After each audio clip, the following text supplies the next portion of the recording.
Et si les complotistes avaient raison depuis toujours? Si les plus puissants gouvernements du monde n'étaient que des cirques à pantins entre les mains d'un seul et même individu, possédant l'ensemble de la planète et dirigeant le destin de toute la population humaine depuis près de 5 décennies? C'est ce que croit Ellis, jeune homme vivant en pleine campagne américaine et ne s'étant jamais éloigné du domicile de ses parents dans les montagnes verdoyantes et isolées. Élevé depuis son plus jeune âge avec d'étranges croyances et enseignements, Ellis a quelquefois des intuitions qui le poussent à agir d'une certaine façon, comme si son inconscient anticipait ce qui allait arriver et l'y préparait de la meilleure manière possible. Quand le chalet familial est attaqué par un groupe surarmé, Ellis découvre d'un seul coup qu'il est non seulement l'objectif principal d'une puissante organisation paramilitaire, mais qu'il est aussi dans la merde jusqu'au cou pour cela. Parce que ses parents ont inséré dans son ADN le codex de toute une espèce contenant toutes les informations connues sur ceux que l'on nomme les Ultra Sapiens, Ellis est LA cible à abattre pour de nombreux groupuscules terroristes et de sombres individus désirant conserver leur anonymat le plus longtemps possible sans que l'on vienne les chercher. Après une première rencontre mouvementée et la perte de ses parents, Ellis décide qu'il veut rejoindre les Hunter Killers, ce groupe de soldats ultra sapiens qui traquent les autres membres de leur espèce pour les empêcher de nuire ou de perdre le contrôle de leur pouvoir, ce qui causerait d'immenses catastrophes à l'échelle planétaire. Du moins à ce que l'on raconte. Samantha Argent, chef des opérations chez les Hunter Killers, va se charger de rallier à leur cause un Ellis qui ne demande qu'à en apprendre davantage sur sa vraie nature et sur la façon dont il pourrait employer ses dons pour aider son prochain.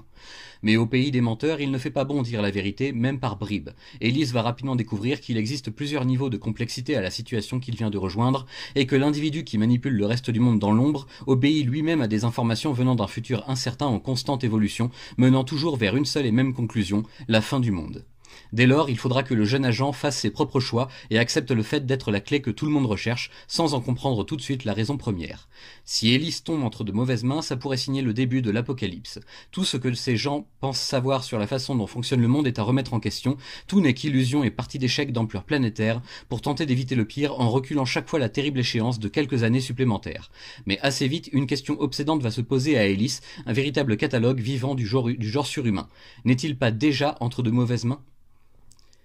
J'ai beau avoir tout le respect et l'admiration du monde pour Marc Silvestri et Mark Waid, je dois bien avouer que je reste assez mitigé après la lecture de cette intégrale regroupant les 12 premiers chapitres de cette série née de l'union de leur génie créatif chez Topco. Pourquoi donc, alors que tout s'annonçait sous les meilleurs auspices me concernant ? Tout simplement parce que la série devient assez rapidement incohérente avec son propre univers. Les intuitions mystérieuses d'Ellis, présentées au tout début de l'œuvre, balayées par la suite sans qu'il y soit fait la moindre allusion. Les rivalités et oppositions entre les différents groupes d'Ultra Sapiens autour du héros, théâtre de marionnettistes et autres mensonges destinés à développer l'intrigue en longueur, sans pour autant la rendre plus solide, et au bout d'un moment, forcément, ça finit par casser. C'est vraiment dommage, et comprenez-moi bien, je ne suis pas réellement déçu de cette lecture par ailleurs très intéressante, mais ça part trop vite dans trop de directions à la fois, et j'ai surtout eu l'impression de me perdre dans un récit qui veut trop en dire et trop en faire, sans réfléchir à la façon dont tout ceci devra s'articuler au final pour rester un tout cohérent et acceptable. Les thèses complotistes sont ici merveilleusement exploitées par l'imaginaire de Silvestri et Waid, rejoints par quelques-uns des meilleurs artistes de leur temps et d'autres jeunes espoirs devenus aujourd'hui de véritables rockstars, et les dessins sont magnifiques à chaque fois, quel que soit l'artiste au crayon. Clairement, on ne se moque pas de nous à ce niveau, et on prend bien la peine de nous fournir le meilleur de ce qui est disponible autour de la série et de sa conception. Mais il aurait peut-être été préférable de moins en faire au niveau grand spectacle et de davantage équilibrer la chose censée être le fil rouge de toute l'histoire, le cœur d'un scénario alambiqué qui peine à convaincre sur la durée malheureusement. Peut-être aussi que 12 chapitres ne sont pas suffisants pour bien comprendre, peut-être qu'il faudrait lire absolument tout ce qui a été créé en parallèle pour se faire une meilleure idée, mais en l'état actuel des choses, Delcourt ne nous permet de découvrir que la partie gérée par Mark Waid et Marc Silvestri d'après leurs idées de départ, certes ingénieuses mais au final trop peu consolidées.